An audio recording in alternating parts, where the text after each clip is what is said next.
Welcome to my YouTube channel. तो कैसे हैं आप सब? बहुत अच्छे से होंगे। पिछले वीडियो में कहाँ तक पढ़ा था तुमने? एनसीईआरटी की मैक्सिमम चीजों को कवर कर लिया था। मतलब सब्लिमेशन, सब्लिमेशन का मतलब ऊर्ध्वपातन हुआ था। फिर उसके बाद डिपोजिशन, डिपोजिशन क्या था? नीचे पर था। ये इंपॉर्टेंट हो जाता है दोनों। देखो तुम्हारे एग्जाम में क्या पूछ लिया जाता है? सब्लिमेशन, ऊर्ध्वपातन जो होता है वो पूछ लिया जाता है। ऊर्ध्वपातन इसको कहते हैं सब्लिमेशन।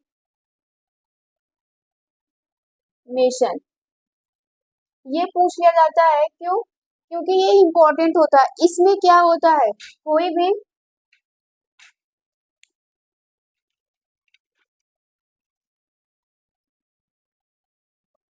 इसमें क्या होता है? कोई भी तुम्हारा ठोस मैटर रहता है, मतलब तुम्हारा जो मैटर होगा वो कैसा होगा? सॉलिड होगा। मैटर जो तुम्हारा रहेगा,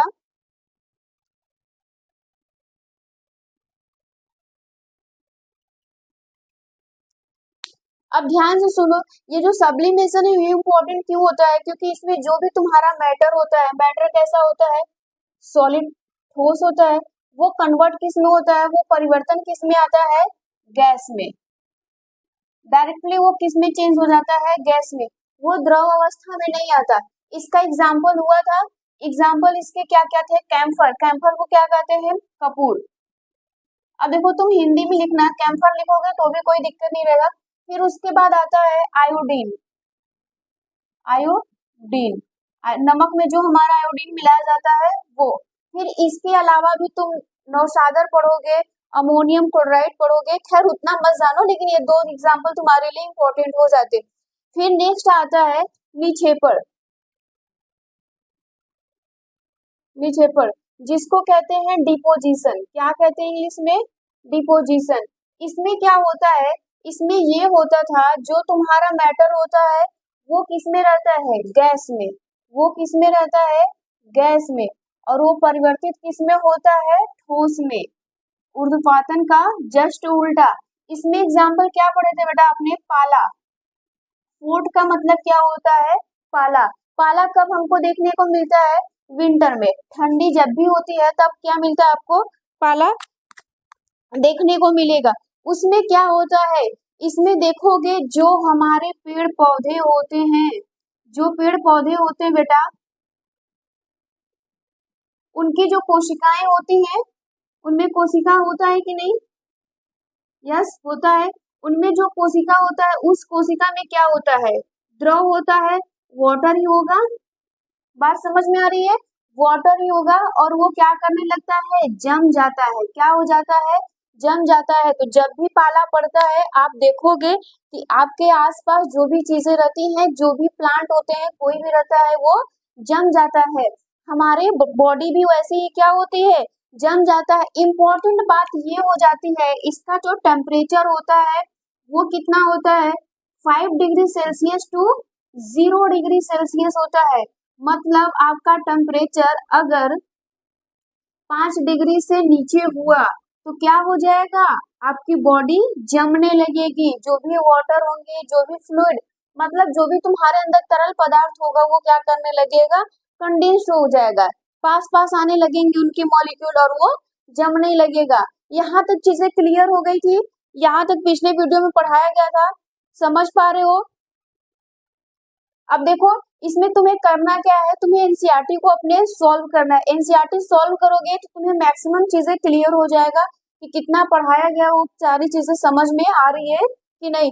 अब तुम्हारे पास आ जाता है दूसरा, नेक्स्ट जो टॉपिक आता है ताप का सामान्य मात्रक तथा एसआई मात्रक। अब टेम्परेचर है, ताप है, उसका तुम्हें सामान्य मात्रक क्या होता है और एसआई मात्रक क्या होता है। जैसे फॉर एग्जाम्पल समझो, तुम किसी चीज को लेने जाते हो, मार्केट से खरीदते हो, तो अगर तुम कोई सॉलिड चीज खरीदते हो तो वो किलो में होता है। क्या होता है वो? किलो में। कहते हो ना कि 1 किलो चीनी, 1 किलो दाल, ऐसे। तो वो क्या है? उसका मात्रक है। उसका क्या है? मात्रक है। अब अगर तुम कोई भी तरल पदार्थ खरीदने जाते हो, लिक्विड से होता है, तो क्या बोलते हो वहां पे? लीटर बोलते हो? बोलते हो कि नहीं? यस या नो, जल्दी बताओ। उसी तरह बेटा टेम्परेचर का भी क्या होता है? एक मात्रक होता है। टेम्परेचर का भी क्या होता है? एक मात्रक होता है। तो आपका नेक्स्ट जो हेडिंग आता है ताप का सामान्य तथा ताप का SI। SI क्या होता है? फुल फॉर्म जल्दी बताओ। SI मात्रक। इसको आपको पढ़ना पड़ेगा कि ये क्या होता है। जल्दी बताओ। ताप का SI का फुल फॉर्म क्या होता है? SI का फुल फॉर्म होता है सिस्टम इंटरनेशनल यूनिट, या फिर आप बोल सकते हो international international system of unit बोल सकते हो। तो इसका क्या करोगे तुम? फुल फॉर्म लिखोगे SI का। SI का फुल फॉर्म जो होता है बेटा वो होता है सिस्टम इंटरनेशनल, जो इंटरनेशनल लेवल पे होता है। इंटरनेशनल, या फिर इसी को क्या कह सकते हो? International system of unit. Unit का क्या मतलब होता है? मात्रक। यूनिट का क्या मतलब होता है? मात्रक। अब अगर तुम इसको जरा ध्यान से समझोगे तो आपके पास क्या क्या अवेलेबल है। एक है सामान्य, एक है SI। सामान्य क्या होगा? सामान्य ये होगा जो हम घरेलू लैंग्वेज में यूज करते हैं, जो हम क्या करते हैं घरेलू लैंग्वेज में यूज करते हैं। कोई भी चीज होता है ना सामान्य, जैसे आपका नाम होता है, एक घर वाला नाम होता है, इनको पिंको जो भी नाम होता है, फिर एक स्कूल वाला नाम होता है। यस, समझ में आ रहा है? तो उसी तरह हम ताप को जो कहते हैं कॉमन में क्या कहते हैं बेटा? ताप का जो सामान्य मात्रक होता है,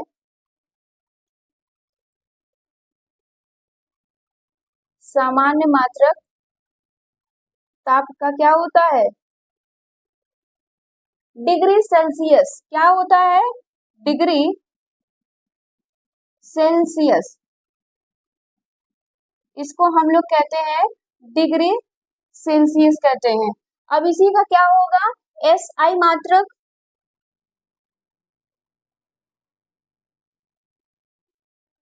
जल्दी बताओ। SI मात्रक क्या होगा? केल्विन होगा। क्या होगा? केल्विन।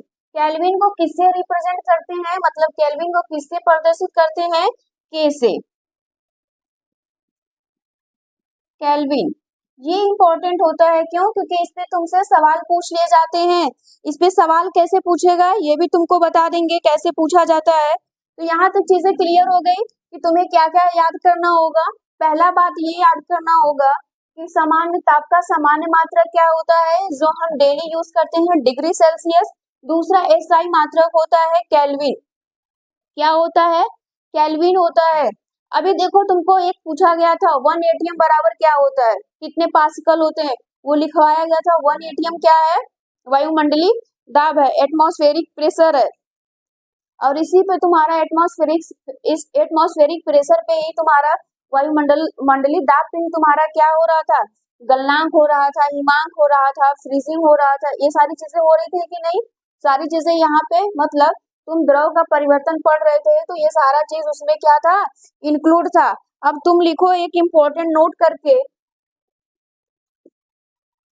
नोट करके इसमें लिखोगे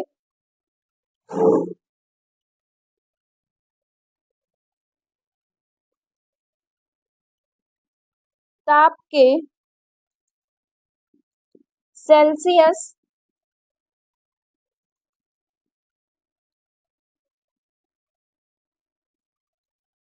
ताप के सेल्सियस स्केल पर बर्फ का गलनांक 0 डिग्री सेल्सियस होता है। कितना होता है? 0 डिग्री सेल्सियस। 0 डिग्री सेल्सियस है। और सेल्सियस स्केल पर और सेल्सियस स्केल पर, स्केल मतलब जानते हो मेजरमेंट, जिससे हम मेजर करते हैं। स्केल पर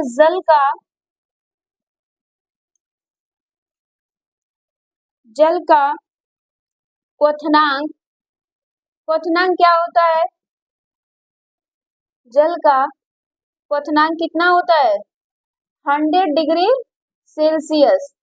कितना होगा? 100 डिग्री सेल्सियस होता है।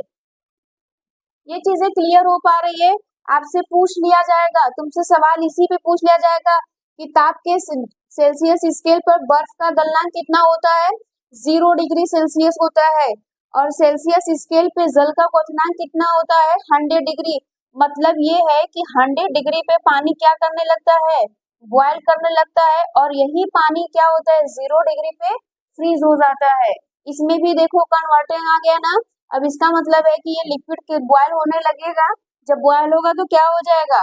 वेपर बनने लगेगा, भाप बनने लगेगा। फिर इसके बाद जब यही तुम क्या करने लगोगे, इसको फ्रीज करोगे, तो एक इसमें चला आएगा, सॉलिड में चला आएगा। किससे? लिक्विड से सॉलिड में।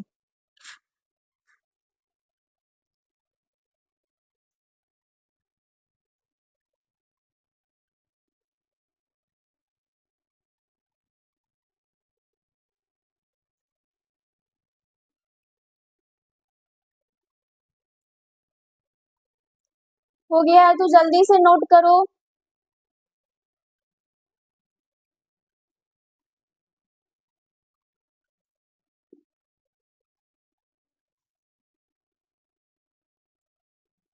अब इसमें नेक्स्ट पॉइंट करके लिखना केल्विन।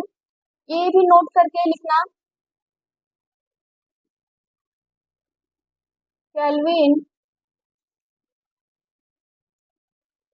ताप पर बर्फ, केल्विन ताप पर बर्फ का गलनांक कितना होगा? बर्फ का गलनांक 273। कितना होगा? 273 केल्विन होगा, डिग्री सेल्सियस नहीं। केल्विन की बात हो रही है तो के लिखोगे। ये केल्विन किससे रिप्रेजेंट होता है? के से। 273 होता है केल्विन होता है। और यही क्या होगा? जल का क्वथनांक कितना होगा? जल का क्वथनांक कितना होगा? जल्दी बताओ। इसमें क्या हो जाएगा? तुम 100 डिग्री को क्या कर दो? इसमें प्लस कर दो, वही तुम्हारा क्या आ जाएगा? केल्विन में 100 प्लस करोगे तो क्या हो जाएगा? 373 केल्विन होता है। अब यहीं से तुम्हारा क्वेश्चंस पूछ लिया जाएगा। पहले इन दोनों में क्या किया जाएगा? रिलेशन बनाया जाएगा। रिलेशन इक्वेशन जानते हो ना, एक फॉर्मूला, एक समीकरण बनाया जाएगा। उससे तुम कैसे केल्विन को निकालोगे, कैसे डिग्री सेल्सियस को निकालोगे। अगर वो केल्विन दिया है तो डिग्री सेल्सियस में कैसे चेंज करोगे, और अगर डिग्री सेल्सियस दिया है तो केल्विन में कैसे चेंज करोगे, इसी फॉर्मूले से। तो ये फॉर्मूला इंपॉर्टेंट हो जाता है। लिखना केल्विन स्केल का ताप बराबर क्या रहेगा? सेल्सियस। सेल्सियस स्केल का ताप प्लस कितना रहेगा? 273 रहेगा। ये तुम्हारा हो गया फॉर्मूला। इसी फॉर्मूले पे तुम्हारा क्वेश्चंस पूछा जाता है। अब ये कैसे पूछा जाता है? अब एग्जाम्पल के लिए समझो। अब एग्जाम्पल के लिए यहाँ पे दे दिया, मैंने यहाँ पे दे दिया 25 डिग्री सेल्सियस, मतलब 25 डिग्री सेल्सियस दे दिया, और आपसे मैंने बोल दिया कि परिवर्तित कीजिए किसमें? केल्विन में। एग्जाम्पल के लिए 25 डिग्री सेल्सियस को केल्विन में बदलिए। कर ले जाओगे, इसको इसमें बदलना है। क्या करना है बेटा? तुम्हें इसी फॉर्मूले पे रखना है। यहाँ पे के हो जाएगा, केल्विन है तो भाई तो के लिख दो। फिर ये डिग्री सेल्सियस हो गया, और यह कितना हो गया? 273। तो बेटा दिया कितना है? 25 दिया है। ये के की वैल्यू हमें निकालनी है, तो ये 25 दिया है, यहाँ पे 25 पुट कर दो। फिर उसके बाद ये क्या कर दो? ऐड कर दो। ऐड कर दोगे तो कितना आ जाएगा, जल्दी बताओ। यही आएगा, बताओ जल्दी से, यही आएगा। अब ध्यान से देखोगे तो तुम्हारा आंसर यही आ गया। ये किसका आया है, केल्विन का आया है। अगर इसी तरह कल को दूसरा एग्जाम्पल दे दिया, यहाँ पे मान लो दूसरा एग्जाम्पल दे दिया है, ये रहा तुम्हारे पास 300 केल्विन, इसको किस में बदलना है, 300 केल्विन को सेल्सियस में बदलिए। बदलने जाओगे, इसको बदलने जाओगे, जल्दी से बदलो। अब इसमें क्या होगा, तुम्हें कुछ नहीं करना है, बस इसी फॉर्मूले पे पुट करना है। अब देखो तुमको क्या दिया है, केल्विन दिया है, इसको उधर ले जाओगे या इसको इधर ले जाओगे, माइनस हो जाएगा। बात समझ में आ रही है कि नहीं, माइनस हो जाएगा बेटा। तो ये क्या करोगे तुम, केल्विन को उधर रखोगे, इसको निकालना है तुमको, इसको ये तुमको निकालना है, डिग्री सेल्सियस निकालना है, तो तुम माइनस कर दोगे। समझ पा रहे हो, तुम माइनस करोगे तो यहाँ पे हो गया डिग्री सेल्सियस, ये 300 हो गया, 300 में से कितने को माइनस कर दो, 273 को, कितना आ जाएगा तुम्हारा, जल्दी बताओ, जल्दी बताओ कितना आएगा। यहाँ से करोगे तो 7 आ जाएगा, फिर यहाँ से करोगे तो कितना आ जाएगा, 2 आ जाएगा, 27 आ जाएगा कि नहीं, 27 डिग्री सेल्सियस आ जाएगा। ये केल्विन हो गया है, 27 डिग्री सेल्सियस आ गया। देखो इतनी आसान आसान न्यूमेरिकल पूछे जाएगा। अब यहाँ पे मैं दूसरा एग्जांपल दे दूं, ये रहा आपके पास, इन सबको बदलना है किसमें, केल्विन में बदलना है। किसमें कन्वर्ट करना है, केल्विन में कन्वर्ट करना है, सबको केल्विन में कन्वर्ट करना है आपको। 52 degree Celsius, 60 degree Celsius, 70 degree Celsius को केल्विन में बदलो। अब यहाँ पे रहा तुम्हारे पास 500 केल्विन, किसमें बदलना है, डिग्री सेल्सियस में बदलना है। ये रहा 890 केल्विन, किसमें बदलना है, डिग्री सेल्सियस में। ये रहा 1250 केल्विन, किसमें बदलना है, डिग्री सेल्सियस में। बदल ले जाओगे, कुछ नहीं करना है। इसमें क्या करोगे, जब तुमको केल्विन में लाना होगा तो 273 इसमें क्या कर दो, प्लस कर दो। और जब तुम्हें क्या रहेगा, डिग्री सेल्सियस में लाना रहेगा, तब तुम इसमें केल्विन से क्या कर दोगे, माइनस कर दोगे। बहुत सिंपल सिंपल एग्जाम्पल पूछा जाता है, नोट करो जल्दी से।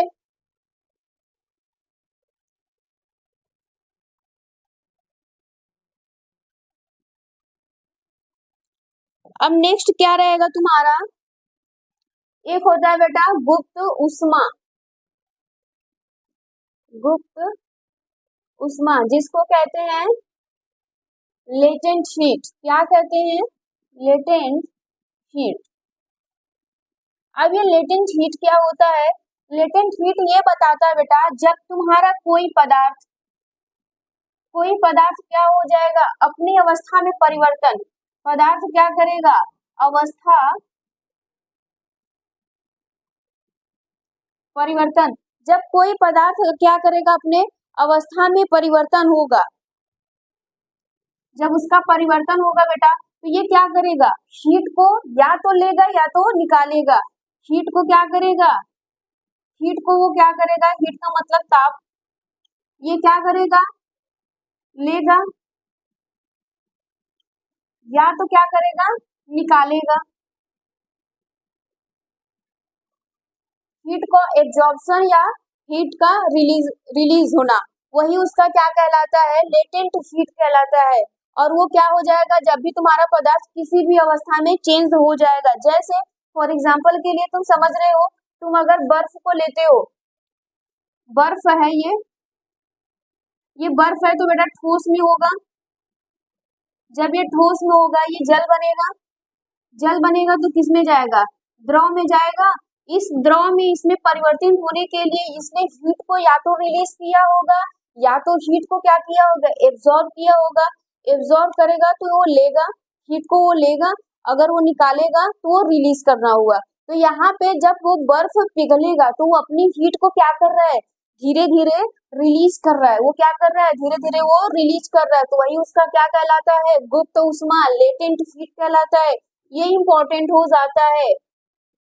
अब ये सीबीएसई वालों के लिए बहुत ज्यादा इंपॉर्टेंट हो जाता है, आपके लिए भी इंपॉर्टेंट हो जाता है। क्यों? क्योंकि ये पूछ लिया जाता है कई बार कि लेटेंट हीट क्या होता है। ये काम किस पे करता है, 1 एटीएम पे काम करता है बेटा। किस पे काम करता है, 1 एटीएम पे। 1 एटीएम समझ रहे हो ना, एक वायुमंडलीय दाब।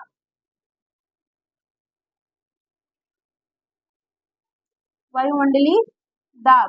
कंफ्यूजन मत होना किसी चीज में। अब समझ में आ रहा है कि कैसे होगा, तो इसका डिफिनीशन लिखना।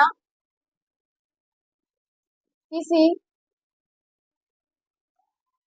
पदार्थ, क्या होगा, किसी पदार्थ द्वारा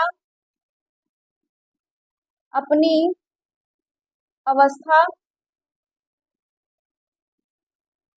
क्या करना, अपनी भौतिक अवस्था, यहाँ होगा अपनी भौतिक अवस्था परिवर्तन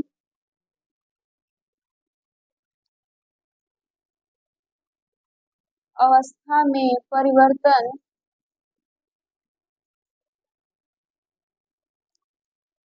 के दौरान के दौरान अवशोषित, अवशोषित का मतलब लेना या मुक्त, मुक्त का मतलब निकालना, रिलीज करना, मुक्त की गई ऊर्जा, ऊर्जा का मतलब हीट ही हुआ, जो उसके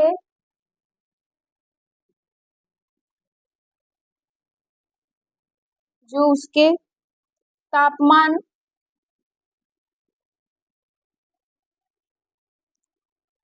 को बिना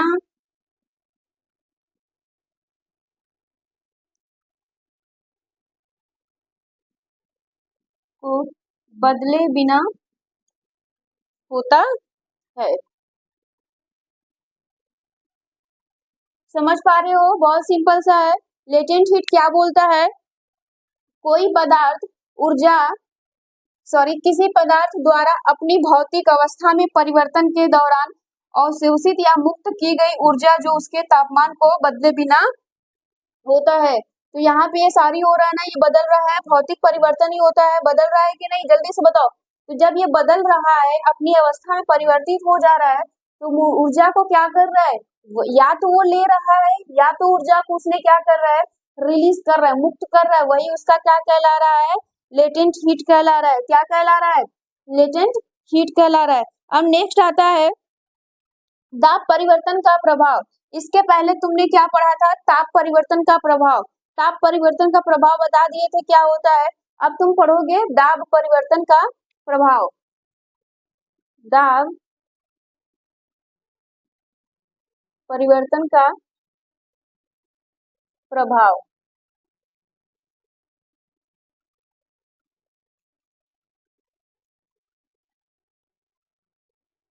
change of effect of pressure, समझ में आ रहा है, change of effect of pressure. दाब का परिवर्तन क्या होता है, इसको तुम पढ़ोगे। अब दाब का परिवर्तन क्या होगा, बहुत सिंपल सी बात है। यदि अगर तुम किसी भी मॉलिक्यूल पे, यदि तुम किसी कण पे क्या करोगे, दाब लगाओगे, जैसे ही दाब लगाओगे उसके मॉलिक्यूल क्या आ जाएंगे, उसके जो कण होंगे वो बहुत पास पास आ जाएंगे। और जैसे ही तुम दाब लगाते हो, वैसे उनमें क्या होने लगती है, गतिज ऊर्जा, काइनेटिक एनर्जी क्या होने लगेगा, कम होने लगेगा। इसका मतलब ये है कि तुम दाब जितना बढ़ाओगे, उतना ही तुम्हारा गतिज ऊर्जा क्या हो जाएगा, कम हो जाएगा। जब गतिज ऊर्जा होगा, कम हो जाएगा, तो जो उनके कण है वो दूर दूर भागेंगे ही नहीं, और क्या हो जाएंगे, पास पास आ जाएंगे। ये बहुत सिंपल सी बात होती है बेटा। इसमें किसको समझाया गया है, सिलेंडर में जो हमारे गैस को क्या किया जाता है, भरा जाता है, ये उसी का एग्जाम्पल होता है। सीएनजी गैस को भी ले सकते हो तुम लोग, इसी का दाब का इफेक्ट होता है। या फिर तुम, बहुत सिंपल सी बात होती है, कार्बन डाइऑक्साइड, ड्राई, जो शुष्क बर्फ होता है, सब लोग देखो डीप फ्रीजिंग के लिए शुष्क बर्फ लाया जाता है। वो ठोस अवस्था होती है, फिर उसको क्या किया जाता है बेटा, वो गैस में चेंज होने लगता है। वो क्यों होने लगता है, ठोस में कैसे आता है, वो दाब की वजह से आता है। तो इसका डिफिनीशन लिखो, क्लियर हो जाएगा।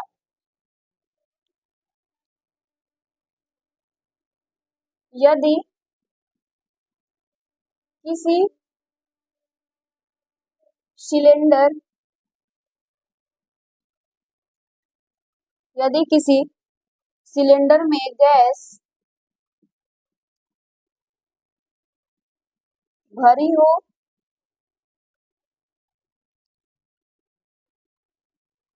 तथा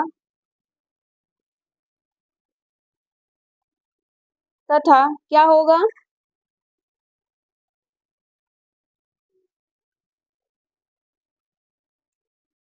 तथा उस पर दाब आरोपित, आरोपित का मतलब दाब लगाना, आरोपित किया जाए,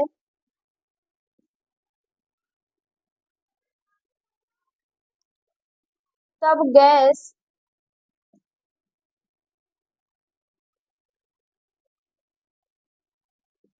के कणों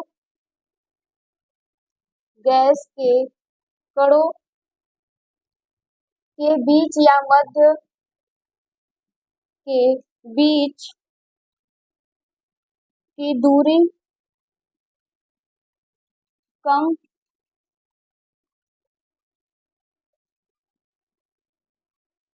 हो जाएगी। बात समझ में आ रही है, बहुत सिंपल सी बात कह रहा है, कम हो जाएगी। अतः दाब अतः दाब परिवर्तन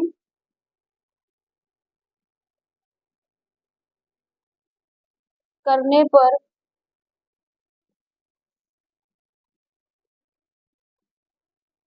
पदार्थ के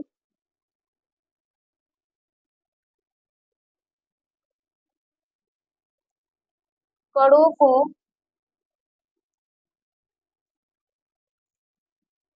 समीप समीप मतलब पास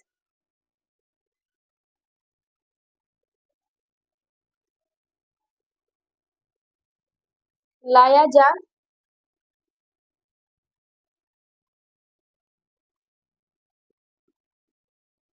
सकता है।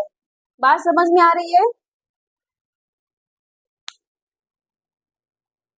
अगर तुम ध्यान से समझोगे तो देखो क्या कह रहा है, यदि किसी पदार्थ सिलेंडर में गैस यदि किसी सिलेंडर में गैस भरी हो, किसी सिलेंडर में क्या होगा, गैस भरा होगा, तथा उस पर दाब आरोपित किया जाए, उस पर क्या किया जाएगा, दाब आरोपित किया जाएगा, तो गैस के कणों के बीच की दूरी क्या होने लगेगी, कम हो जाएगी। अतः दाब परिवर्तन करने पर पदार्थ के कणों की समीप पदार्थ के कणों को क्या किया जा सकता है, पास पास लाया जा सकता है। इसमें क्या होने लगेगा, इसमें जो तुम्हारा गतिज ऊर्जा है वो कम हो जाएगा। तो यहाँ लिख लो, गतिज ऊर्जा कम हो जाएगी।